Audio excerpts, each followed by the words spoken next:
Saints of the Americas is a series that seeks to share information on the life and times of the saints of the Catholic Church celebrated in the Americas. Your program hosts are Father Jim Corda and Father Jack Lavelle.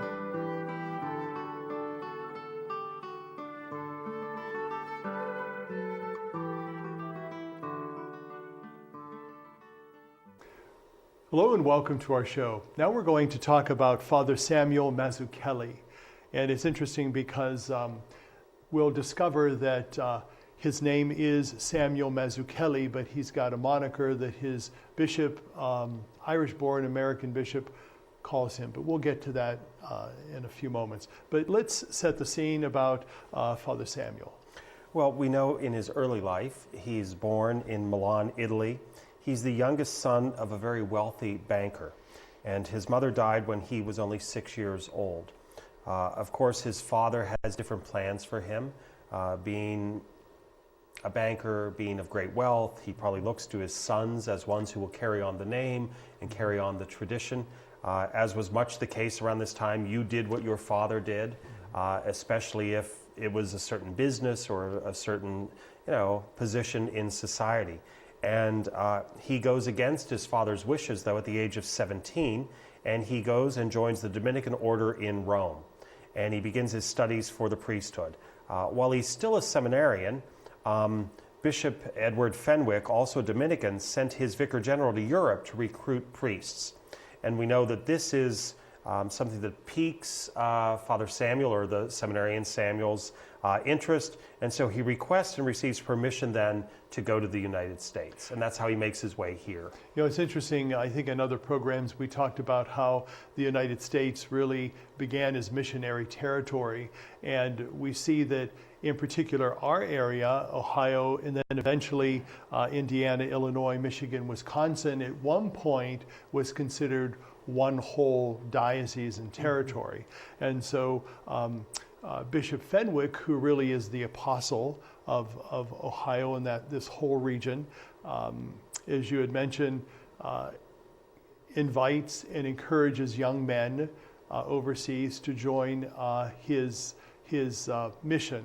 And it was the Dominican order that really continued spreading the faith throughout the whole Ohio, Michigan, Wisconsin area.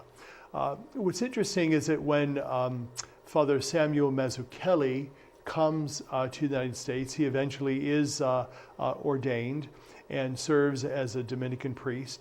But then we see him going up to Mackinac Island in Michigan, and we discover that he was one of the first priests in over 60 years that had been there, because the Jesuits who once were there had not been there in over those many years. What would have been significant about a priest coming back to their territory as a missionary, but also as a Catholic priest with the sacraments? Well, certainly, as you said, it had been 60 years, so we know that for a couple generations, there hasn't been this sense of sacrament. For many of the people that would have lived there and had children, and then they have children but not left that region, not just the Native American population, but the citizens of the United States in that region at the time, faith would have been something that they themselves had to pass on.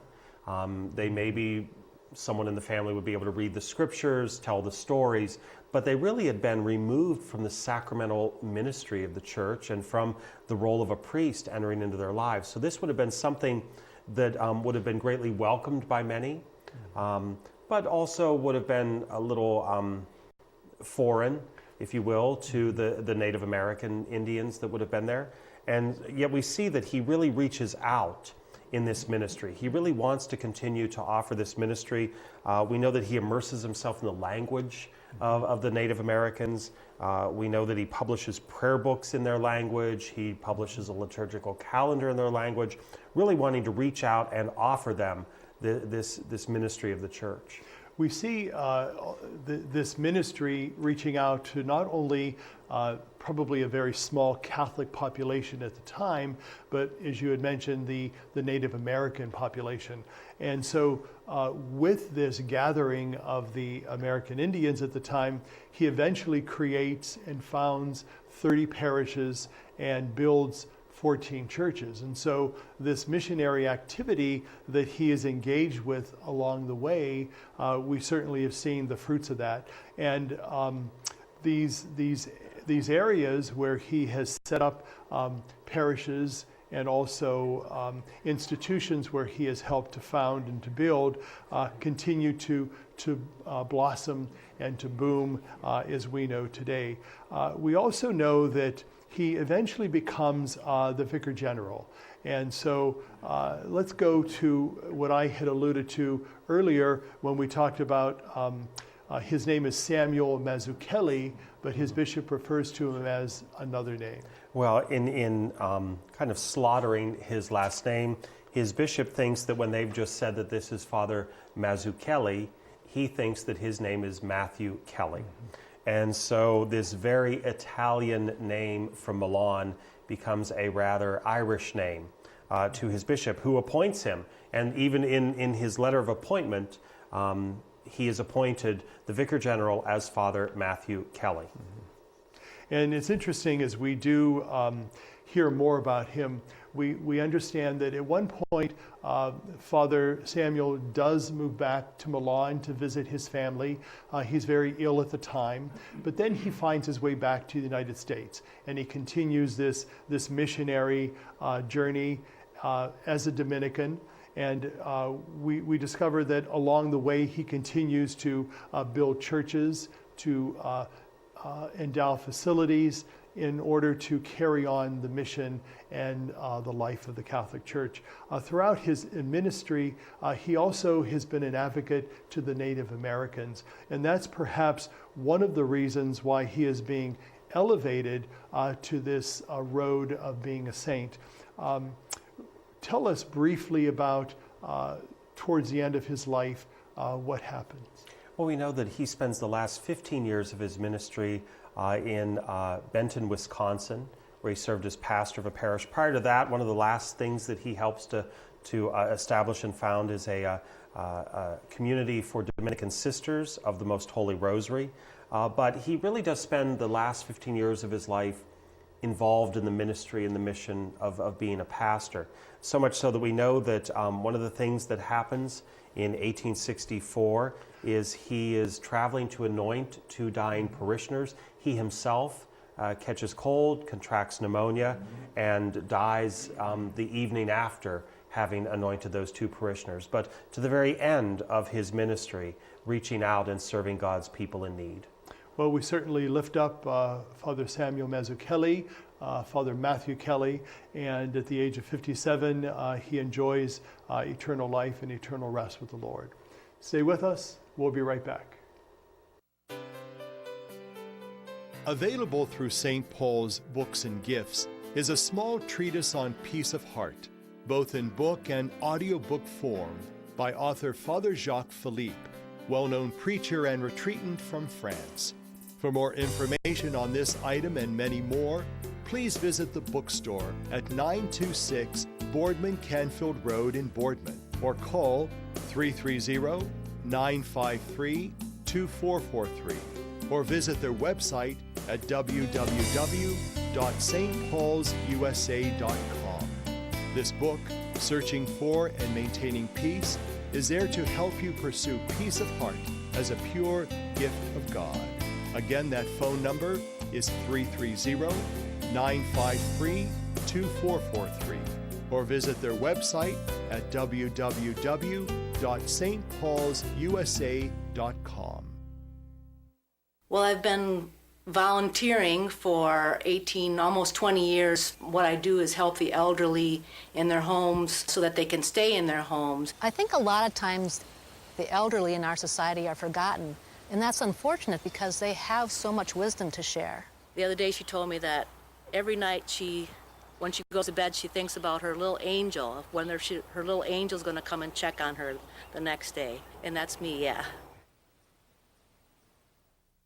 Welcome back to our show.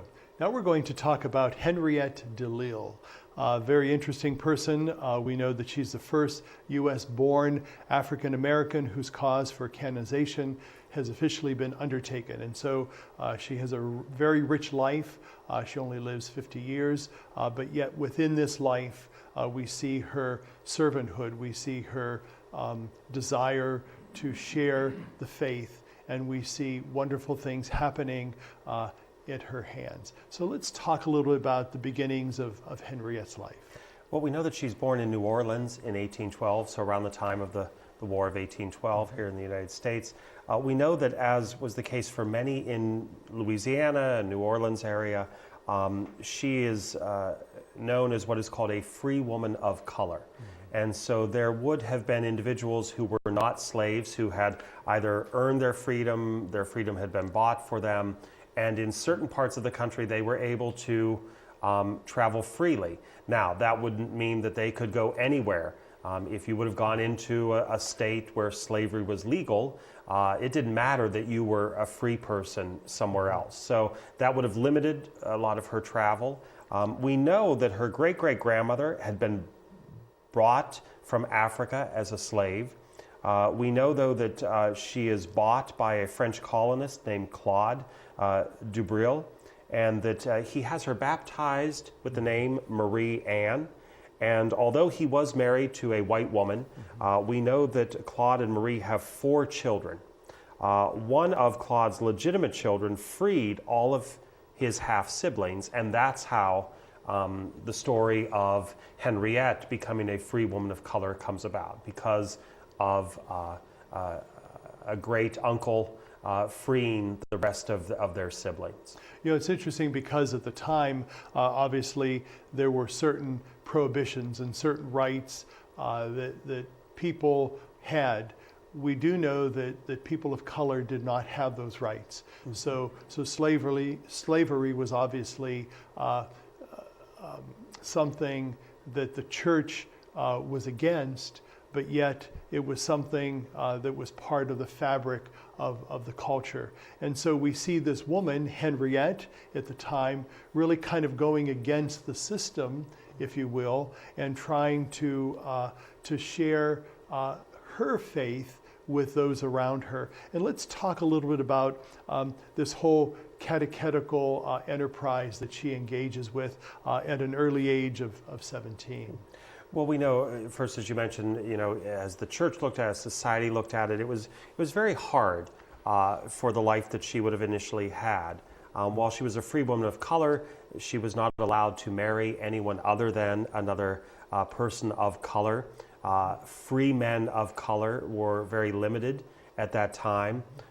So we see then that she becomes part of this system that's known as the quadroon system, that you would be 1/4 African American and be able to enter into different relationships. We know that she does that, and there are children that are produced in her family, but she wants to expand on the rights and the knowledge and the freedom, especially of her faith. And so, as you said, at the age of 17, she joins together with 3 other free women of color to continue to catechize both slaves and free people. Now, again, this becomes very difficult because you don't want to cross too many of the lines of who is still considered a slave and who is free, because in the eyes of many people, that line is blurred, and there's always the chance that someone might lose their freedom. So it was a great challenge, but she wanted to make sure that she could minister to these people and educate them in the ways of the Catholic faith. And from it, then a pious confraternity develops, which is called the Congregation of the Sisters of the Presentation of the Blessed Virgin Mary. You know, at first, we know that historically they did not live in community, but they took the vows of religious women: poverty, chastity, and obedience. And they dedicated their life primarily to helping African Americans and persons of color. We know that their rule that they had, that really kind of led the congregation, said this. They said they would seek to bring back the glory of God and the salvation of their neighbor by charitable and edifying behavior. working together since each woman alone could do little to evangelize or care for others. They were there to work for the sick, the infirm, and the poor. And so we see this congregation, these sisters dedicated to the presentation of the Blessed Virgin Mary, really reaching out to people of color and especially to the slaves. And she really basically saw herself as a servant of the slaves. And perhaps that is why her cause is being lifted up and elevated. We also know that this congregation of hers really grew into something larger and eventually formed another association called the Holy Family, whose members helped to really support the work of the congregation. And let's talk a little bit about those associations of congregations that really help in continuing the charism of a particular community, but also do not necessarily live in community as a religious man or woman. Well, and as you mentioned, that there was the call for them to kind of live out what we would think mirrored a religious life, but they weren't yet in a religious order. They were part of a society or a confraternity, but they really wanted to mirror that. We know that as this larger organization grew, the sisters invited all of those rules and disciplines. They lived a very simple life. They lived in poverty. We're told by an author who compiled a book about Henriette, calling her the servant of the slaves, that at times her and the other foundresses had nothing to eat, that they were left cold in the shelter in which they would stay, because they really felt that they needed to give everything over to this ministry, specifically that goal of continuing to educate all people, especially the slaves and freeborn people of color. We know that in 1852, Henriette and some of the other sisters eventually traveled to Louisiana, where an archbishop arranged for them to receive formal instructions in religious life. And they did that from the religious sisters of the Sacred Heart, and then they stayed with them for several months. Eventually, Henriette Delille died when she was only 50, and she died in 1862 during the Civil War. 7 years later, the Vatican gave formal recognition to her religious community. And so this servant of the slaves, who is on the road for canonization, we lift up Sister Henriette Delille. Stay with us. We'll be back in a moment. The Society of St. Paul announces a new book on Padre Pio by Italian journalist Stefano Campanella. The director of Padre Pio Television gives readers an intimate insight into this saint who Pope Francis appointed as one of the great patrons of the Jubilee Year of Mercy. This edition can be found at St. Paul's Books and Gifts at 926 Boardman Poland Road, located across from the Olive Garden restaurant. This book on Padre Pio talks about his time in the sacrament of confession with countless of Catholic pilgrims, and as a contemplative saint whose life was blessed in countless ways. Visit St. Paul's Books and Gifts Monday through Saturday from 11 a.m. to 6:30 p.m. or call 330-953-2443 or email at stpaulsbookstore@gmail.com to learn more about Padre Pio and many other great saints of the Catholic Church. My name is Sister Mary Claudina, and I run a home for abandoned children. I want to take care of children who have no parents, because luckily I come from a very loving family. There are 8 of us. We learn to care for each other, to love each other, to fight among each other, just to be a family. And I think that's what I learned from home, and I wanted to share that with children who do not have that opportunity. 33 million Americans have descended into poverty. And as their futures fall, so does our nation's. Welcome back to our show. Now we're going to talk about Mary Lange. She has an interesting background. She lives a very long life. Let's begin by telling the folks that are with us something about where she is from. Well, she's from what is present-day Haiti.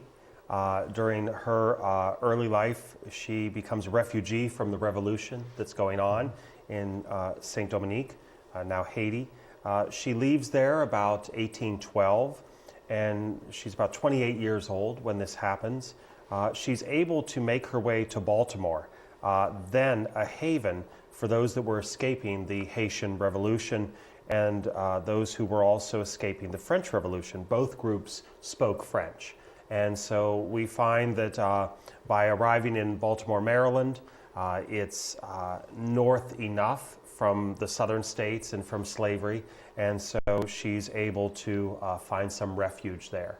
And we also see the Sulpician Fathers, who were originally from France, who fled because of the French Revolution, found their way to Baltimore. And so there's kind of like a union between them. And so this congregation that's formed because of their being able to speak French and they're being Catholic, they were able to serve the Haitian community there. And they assigned a priest, Father Jacques Joubert, who was pastor of the Haitian refugees. And his family also escaped the French Revolution by moving to Haiti, and then eventually finds his way to the United States.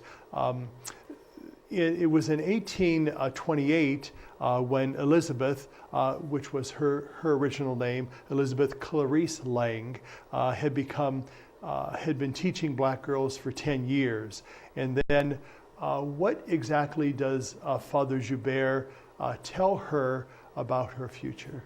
Well, as you said, she'd been doing this for 10 years. In 1818, she and another woman, Marie Ballas, she herself a refugee, they start to educate these young black girls. And so having done this for 10 years and being so dedicated to it, Father Joubert suggests that they start a religious community of black women who might also then minister in educating other black girls and black women. So what is so hallmark about that is that it would no longer be a group of white sisters or white fathers educating to these impoverished people, but it would be people of their own race. And we see this very similar in people that have come from Poland or from Germany or from France to educate their own immigrant population. This would be these black women taking this cause on. And they basically formed this congregation called the Oblate Sisters of Providence. And Elizabeth took the religious name of Mary, and she became eventually the first superior, and she was called Mother Mary, not only then at her election, but throughout the rest of her life.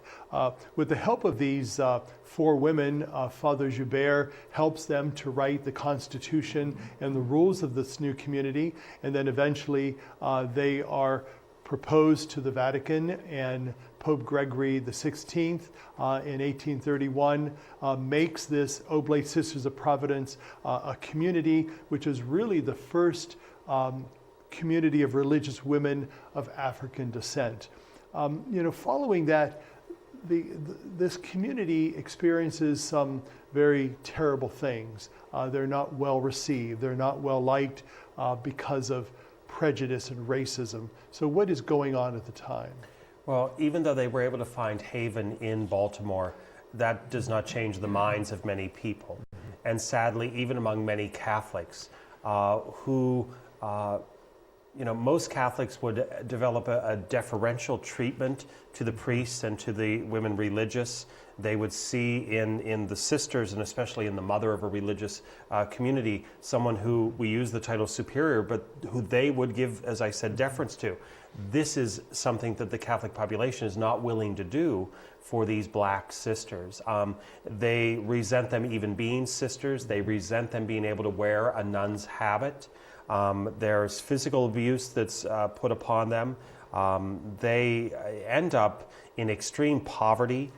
They survive with very small amounts paid by the parents of their students and from the sale then of their own needlework. So we see that people are not willing to come together to help support their mission and their cause.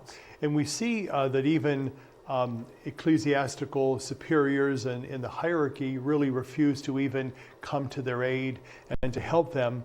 But then we discover that Father Joubert, after he dies, the Redemptorist fathers then become chaplains to the sisters. And so that kind of changes. And so the sisters then are kind of taken under their wings a little bit. And then eventually a Redemptorist Father, John Newman, who eventually becomes a bishop, and Saint John Newman becomes the sisters' confessor.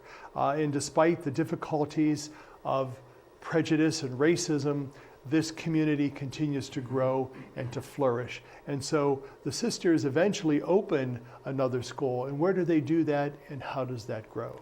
Well, we know that the sisters open a school in Fells Point, Maryland. We know that they also then do work in ministry in Philadelphia, in New Orleans. They open another school in the Baltimore area. However, all of those end up closing for financial reasons. But it's in 1860 that the Jesuits bought a house for the sisters, and the sisters if they would do their laundry for them at Loyola College. And so we know that in 1879 the Josephite fathers become chaplains for the sisters and continue to promote their cause and their ministry.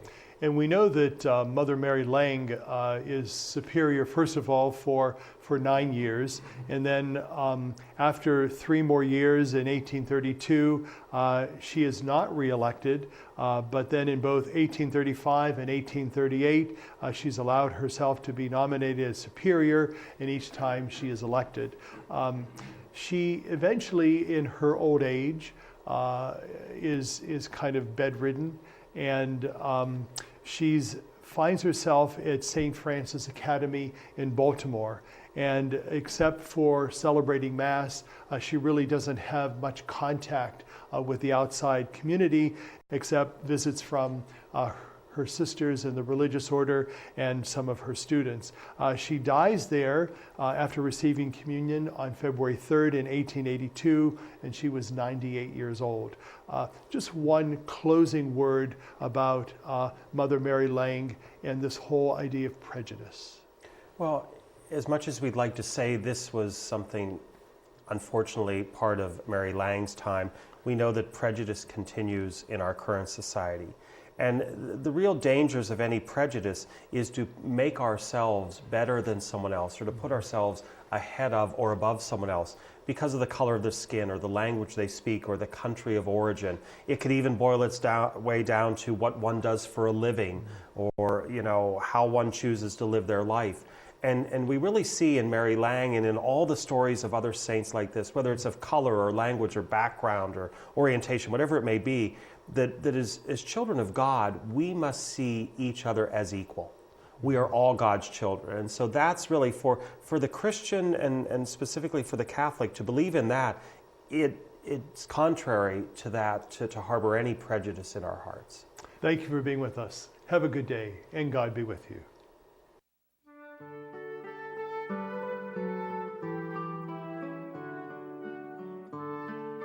Saints of the Americas was a production of CTNY, the Catholic Television Network of Youngstown. Your program hosts were Father Jim Corda and Father Jack Lavelle.